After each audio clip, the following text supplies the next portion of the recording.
The greatest conference in the world is the SEC. And my dogs run this conference. And the dogs dig deep.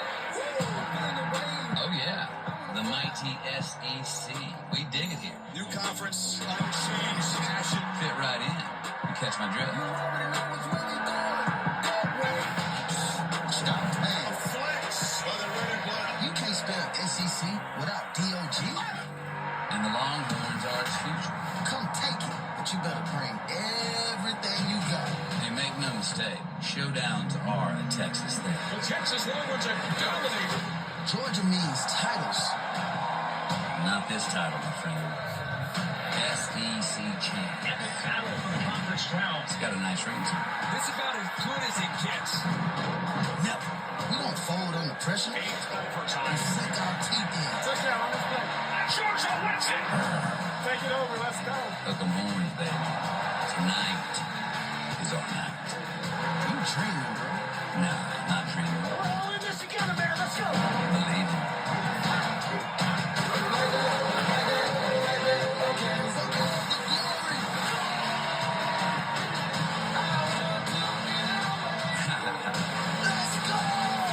Let's get it on.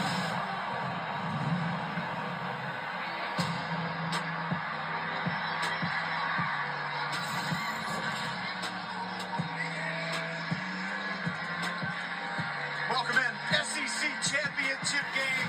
Field pass. We are going to be roaming the sidelines for you today, giving you a totally different angle of this massive matchup. I'm Cole Kubelik, Harry Douglas, Marty Smith, Ryan McGee are over in the Texas Tone. I'm going to go to them in just a second.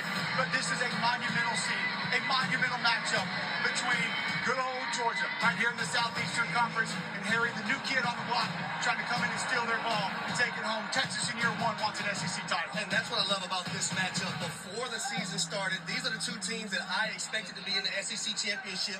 Can Texas, in their first year in the SEC, be dominant in year one and show everyone that, guess what, we can play with the big boys too? Well, speaking of dominant, the Georgia Bulldogs were just that the first time these teams met. And I can tell you, walking around, talking to some of the Georgia assistants, listening to some of the Georgia players through warm-ups, physicality was the word that kept coming up. Welcome Ryan to the McGee, Marty ESPN Smith, Field Pass Texas of the has gotta be SEC ready to counter that Championship. today because they were not the first time these teams met in October. No, there's not. 2024 SEC Championship, Georgia versus Georgia Bulldogs versus Texas Longhorns college football championship game. A lot of you have watched this past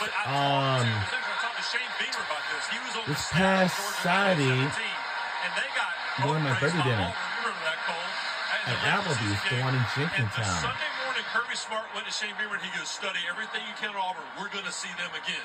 And then they had the complete opposite result in the SEC championship just a few weeks later. So, yeah, that idea of a rematch in this kind of compressed area, that fascinates me because teams evolve, right, guys? Y'all are the players. I'm the writer, right? Teams evolve as the year goes along. It's okay to do that.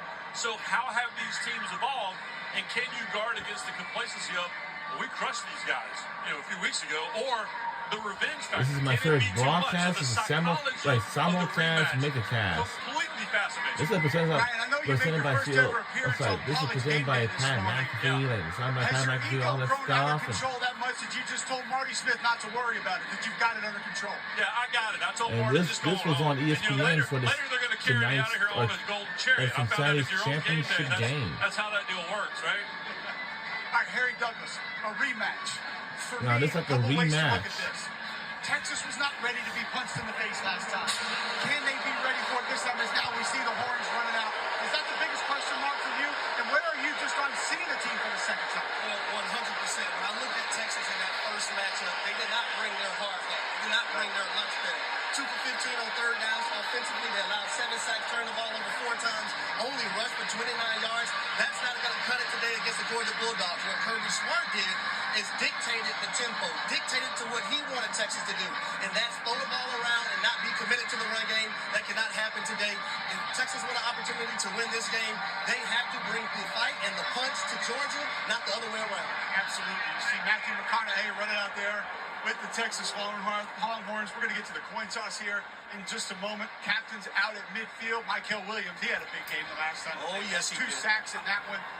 Texas tackles has to be worried about him off the I think I just lost my eyebrows. I was too close to those flash spots on the Texas tunnel. Those flames will get you. The pennants are tails. The logo is heads. Make your call. Tails. What do you call? Tails. If I drop it, we do it again. It is tails. You won the toss. You want to defer or receive? Okay. You want to receive. Now, this is my first megacast. You know what I mean? I would say the megacast. Georgia wins the toss and defers. Texas will receive the start. Georgia and Texas have a rematch again for the third time. They're going to get the football to start this thing. I wouldn't do that. I thought Georgia did an amazing job last time of making Texas wrong in their protections. They got them into protections that they wanted, not that the Texas Longhorns wanted. That put pressure on the quarterback. That forced him to get the ball out quickly, and that caused those turnovers. I would also say this, for Steve Sarkisian, you have to understand what's the flavor of the day for the Georgia Bulldogs defense. They blitzed a little bit more than they normally did in their first matchup. They played two high safeties behind it as well. So are you going to be able to adapt if you're Steve Sarkisian? But listen, guys, you got to start fast if you're Texas. You can't be turning the football over. You don't want to go 3 and out. You don't want to be punting on this first possession. You want the momentum, and you want everyone on that roster feeling great. And also these fans that have traveled to Atlanta, Georgia. I'm going to be watching the offensive line. Everybody knows that's what I watch. I want to know from you, offensively for Texas, is there a guy, a position group? What are you watching early on this first shot? For me, it's going to be Quintravion Weissman. In the last 2 games, 59 carries, 344 yards, and a touchdown. 3 out of the last 4 games for Texas as well. They rushed for over 200 yards. That's going to be the key recipe. Quinn Ewers that we've seen in 2024 is not the guy that we've seen in 2023. Ease him into the ball game and let everything else handle itself. Ryan McGee, what do you think about the scene right now? You've been to a lot of SEC championship games. How does this one feel? It's loud. You know, it's been like this all year with Texas and Oklahoma because they're experiencing things for the first time. We were in Austin 2 weeks ago. Kentucky going to Austin. All those Kentucky fans going there to experience Austin for the first time. And hey, and we are underway in the SEC championship. So this is already a great experience. Oh, golden pool high step early. Uh-oh. What are we doing? What are we doing? And we're still rooting for Georgia Bulldogs. This is one of those stadiums. Why do you want to fast daddy? On the field, it's extremely loud. But if you're on one side or the other, you don't hear your side. You only hear the other side. But on the field, I'm going to tell you, it gets noisy. We're going to go get a little bit of angle. The way this ball is going to be snapped for the Texas Longhorns. See how this offensive line holds up early.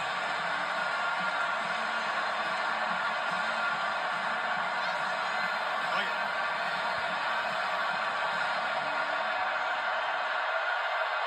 Two tight end set early, Harry. Okay. Quick ball distribution right there. Silas Gordon. first. What I love about that free access, right? You have off coverage. If you're Quinn Ewers, you take what the defense gives you. It's like taking candy from a baby. You access all day, every day. Well, tempo too for Texas. You like that? Yep. I love it. That's what we've seen from Georgia Tech. We've seen it from Ole Miss. 2 teams that gave this Georgia defense problems.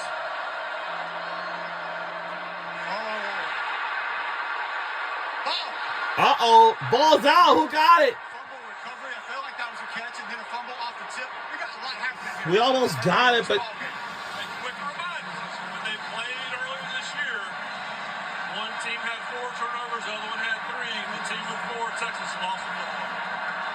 It's a wild game last time around. Here comes that noise, Ryan McGee. Woo! This is the SEC championship right here. It just means more. Michael Williams got that pass batted down. He'll be lined up off right tackle. Hey, guys, I have the most important report that I will say all day. Marty Smith has joined the chat. Let's go. Hello, my friends. Marty Smith, it's great to have you here. How are you feeling about this environment, Marty, first off? First of all, I will say I'm so full of gratitude to get to spend the next 4 hours with you gentlemen. The atmosphere is absolutely electric. It's wonderful. We have the old dogs, literally. They're so used to this stage. And then we have the newbies, Coach Sark and the Texas Longhorns. This is just wonderful. I mean, it's just wonderful in every way. We got the neckties and the no neckties on either end zone there. Look at this. Listen, I was peer pressured into even putting a jacket I on. was forced not to wear my tie. I was. I told you, told you're me, not gonna have problems. do not go in the Keep back that and put tie that tie on. I said, I got you, brother. Marty, do we have a jacket history on. test?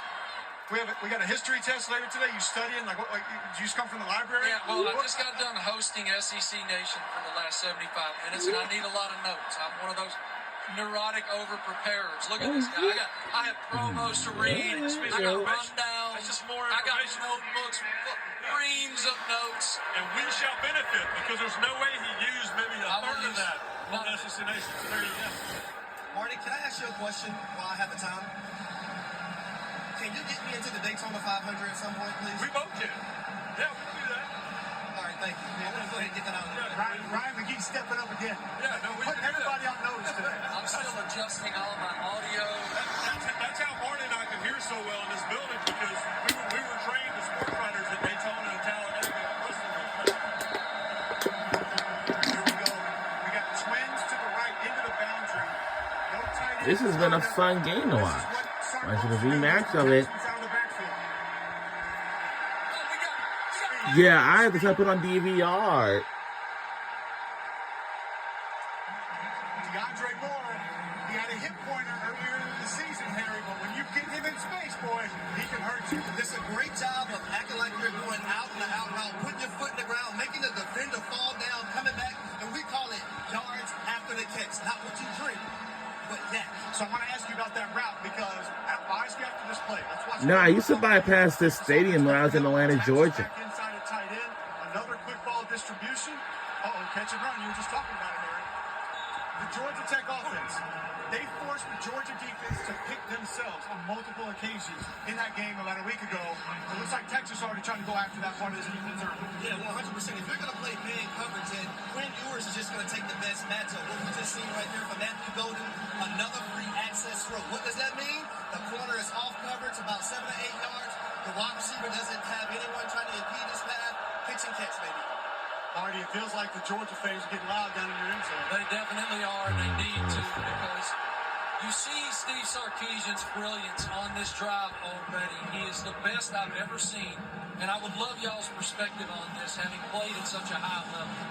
His ability to get his skill guys the football in space so that they can use their God-given talent is unlike anyone I've ever seen. Back when he was in the OC at Bama with that Devontae Smith and that whole group, they were unstoppable. They were a buzzsaw, and he's doing that now.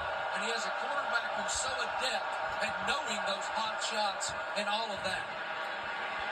He gets his playmakers in space better than anybody I've seen. And we talked about the detachments earlier. He'll take the running backs and he'll move them out. He'll take the tight ends, line them up in the backfield, at the line of scrimmage, motion them out, sprint them out.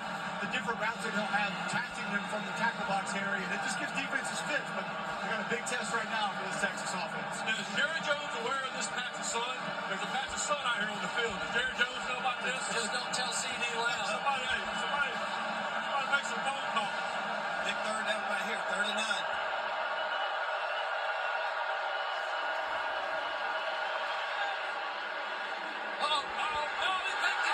And he picked it off. Interception, turnover, but wait a minute. Did we got it? Galen Everett, that man, set the tackle. We got a flag down, guys. There's a flag on the field. Flag down. Came from that side. He had a TFL. He had an interception first time these two teams met. But I'll tell you this. Offense number 7. Yup, we got it. And we got it. Yup, our team say they have it, and they do, and we do. We did it. That's 2 points on the opening drive of the game. And again, we talked about those turnovers in that first matchup, and this has got a little bit of a oh no feeling for Texas right now. Harry Takers, I know you hate seeing a receiver have the ball hit him in the hands. So speaking of this Mercedes-Benz Stadium, we will be back here. That's a terrible ball by Quinn Ewers. That ball has to be thrown to the outside of that wide receiver.